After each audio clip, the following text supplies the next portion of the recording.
आज हमारे साथ सौरभ शुक्ला जी हैं। इनसे हमारी मुलाकात Mumbai art fair Nehru centre में हुई, जो देश के एक उभरते हुए आर्टिस्ट हैं। तो इनकी जर्नी के बारे में सूरज जी से जानते हैं। सूरज जी, क्या आप अपनी आर्टिस्ट की आपकी क्या जर्नी रही है, आप अपने बारे में कुछ बताएंगे?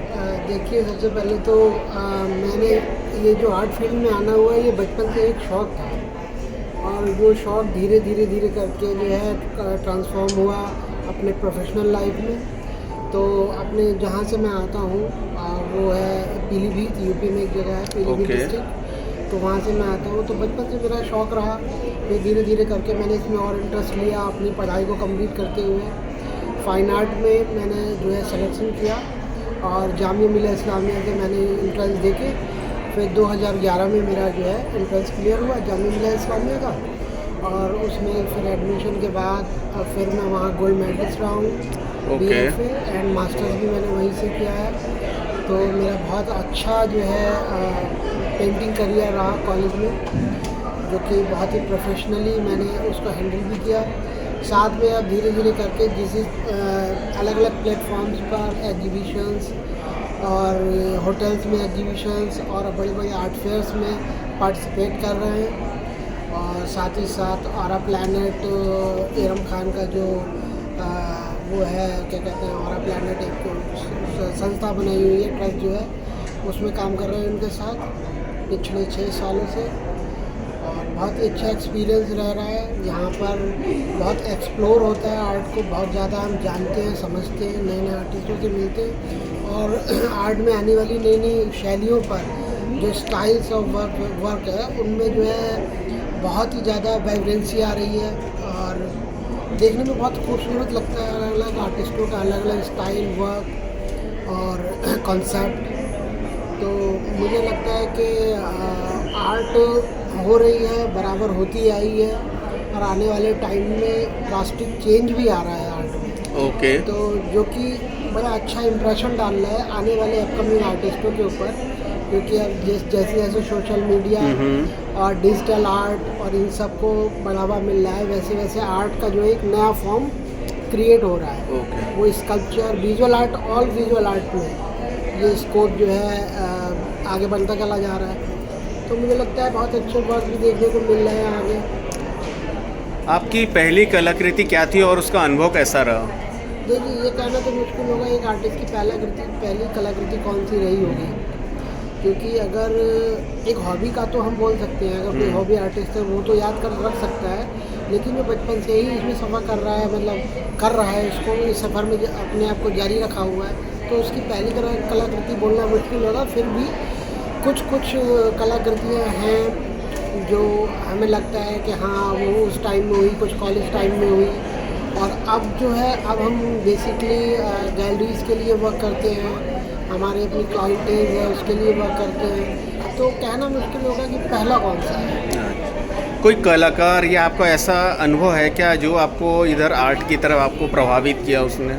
जी बिल्कुल, शुरू से ही एक बाय बर्थ समझ लो इसको। थोड़ा सा ये था कि पहले आर्टिस्टों की बनी हुई बुक्स आती थी आर्ट की, तो उनमें हम लोग आर्ट वर्क देखते थे, बड़े इंस्पायर होते थे उन्हें देखकर, क्योंकि उस तरीके की पहले प्लेटफॉर्म नहीं था कि हम आर्ट जो है देख पाएँ, और एक छोटे शहर में होने के साथ साथ जो है ये सब चीज़ें पॉसिबल नहीं थी। तो उन्हीं बुक्स के साथ हमने देखा, जैसे मिलन मलिक है और जॉन फर्नांडिस हैं, और फिर बाद में धीरे धीरे पता चला बुक्स के थ्रू कि मास्टर जो है आर्ट में किस तरीके से, वेस्टर्न आर्ट में रेम्ब्रांट हैं, गोगेन है, पॉल सीज़ा है, बाद में पिकासो है, कंटेम्प्रेरी में बाद में MF हुसैन है, जो है जोगेन प्रसाद हैं, और इस तरीके के बहुत सारे आर्टिस्ट हैं जो अभी कंटेम्प्रेरी में भी हैं, और उनकी कलाकृतियाँ बहुत इंस्पायर करी हैं। और उनके जो है कहा हुए उनके कोट्स और उनकी आर्ट को लेकर सोच, वो सब जो है पढ़ने को मिली, समझने को मिली कॉलेज के दौरान। तो उनसे इंस्पायर होकर एक अलग थॉट बनता है, एक अलग माइंड बनता है, और फिर कुछ आर्ट जो है आजकल थोड़ा सा कॉमर्शियल भी जो है टच में आ रही है। तो उसी पे मेरा क्वेश्चन है, कला को एक पेशेवर रूप में अपनाना कितना चुनौतीपूर्ण रहता है? देखिए, चुनौतीपूर्ण हमेशा हर आर्ट में चुनौती तो हमेशा है। आप किसी भी आर्ट फॉर्म को ले लीजिए, विजुअल आर्ट में चाहे आप जितनी भी ललित कलाएं हैं उनमें आप ले लीजिए, डांस है, सिंगिंग है, पेंटिंग है, स्कल्पचर है, आप सब में आपको स्ट्रगल तो हमेशा ही मिलेगा, है ना। तो चुनौती तो हमेशा रही है। आप किस मीडियम में काम करना ज़्यादा पसंद करते हैं? बेसिकली तो मैं सारे मीडियम में काम कर लेता हूँ, लेकिन प्रोफेशनली अगर देखा जाए तो ऑयल एंड एक्रेलिक में भी ज़्यादा कर रहा हूँ। और मेरा स्टाइल भी जो है रियलिज्म है, हाइपर रियलिज्म, फोटो रियलिज्म से रिलेटेड है, तो बेसिकली मैं उससे कहीं ज़्यादा काम करता हूँ। कला के लिए आपको प्रेरणा कहाँ से मिलती है? जीवन से, प्रकृति से या समाज से? देखिए, ये तीनों ही जो अभी आपने बोला, जीवन, प्रकृति और समाज, ये तीनों का कॉम्बिनेशन है आर्ट। इनसे किसी भी एक चीज़ को अगर आप अलग कर दोगे तो वो वहाँ पर मुझे लगता है कि थोड़ा सा आप जो है साइड लाइन करके जा रहे हो उस टॉपिक को, जो कि अपने आप में बहुत बड़ा टॉपिक है। समाज भी, उसमें भी कला का आप आईना है समझो, है ना। आप देख सकते हो उसमें समाज से ही रिफ्लेक्शन होकर आप पेंटिंग्स बन रही हैं, प्रकृति से भी रिफ्लेक्ट हो गए पेंटिंग्स बन रही हैं, है ना। तो ये तो आईने हैं, इन्हीं में आर्ट देखी जाती है, बनाई जाती है। क्या आपको कभी ऐसा लगता है कि किसी घटना से आपकी जो है क्रिएटिविटी ब्लॉक हो रही है? Block in the sense, creativity अगर है तो ब्लॉक नहीं होगी। ओके। अगर आप क्रिएटिव हैं तो ब्लॉक नहीं हो सकते। हाँ, रुक जरूर सकते हो थोड़े टाइम के लिए, लेकिन मतलब ब्लॉक नहीं हो सकते। कुछ समय के लिए रुकावट हर फील्ड में आती है, तो हर पर्सनल इंडिविजुअल के आर्ट मतलब कला जगत में आर्टिस्ट के आगे इस तरीके के चैलेंजेस आते रहते हैं, कोई ऐसी घबराने वाली बात नहीं है। आपके अनुसार कला समाज में क्या भूमिका निभाती है? कला, यस, कला सबसे पहले तो एक आपके थॉट को, अगर आप सिर्फ एक फ्रेशर हैं, आप आर्ट के बारे में अगर नहीं जानते हैं तो बस आप उस कला को देखकर खुश हो जाते हैं। जैसे किसी के ब्रश स्ट्रोक, किसी की फॉर्म, किसी के कलर बैलेंस को देखकर आप खुश हो जाते हैं, भले ही आपको उसके बारे में कोई नॉलेज ना हो। तो पहला तो इम्प्रेशन जो कला देती है वो ये देती है कि आपको फ्रेश कर देती है, आप कहीं से भी हो रिफ्रेश हो जाते हैं। और आजकल बहुत सारे इंस्टीट्यूट जो कि योगा से रिलेटेड हैं, ध्यान से, मेडिटेशन से रिलेटेड हैं, वो आर्ट को एज ए थेरेपी ले रहे हैं। तो कला का तो सबसे बड़ा योगदान यहाँ पर भी देखने को मिल रहा है।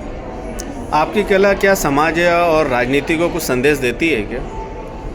इस तरीके के बेसिकली सभी आर्टिस्टों के अलग अलग कॉन्सेप्ट होते हैं, उसमें ज़रूरी नहीं है कि बहुत बड़ा एक डीप थॉट हो, लेकिन हाँ, बहुत से आर्टिस्ट हैं जो राजनीति और समाज को लेकर अपने कॉन्सेप्ट को अपने आर्ट में दिखाते हैं और उससे संदेश देते हैं। आपको लगता है क्या कलाकार को समाज और राजनीति में जिम्मेदारी निभानी चाहिए अपने कला के माध्यम से? बिल्कुल बिल्कुल। और बहुत से आर्टिस्टों ने इस चीज़ को कर भी रहे हैं। मैंने बहुत सी पेंटिंग, बहुत से आर्टिस्ट देखे हैं ऐसे, जिनका अभी नाम मुझे ध्यान नहीं आ रहा, लेकिन मैंने पेंटिंग ज़रूर देखी है जो सोसाइटी में राजनीति, पॉलिटिक्स को और समाज को एक अच्छे से डिस्क्राइब कर रही है। ओके। सोशल मीडिया का कितना इम्पैक्ट है आपके आर्ट वर्क में? सोशल मीडिया का ऑल ओवर बहुत ड्रास्टिक इम्पैक्ट पड़ रहा है आर्ट के ऊपर, जिससे हम ईज़िली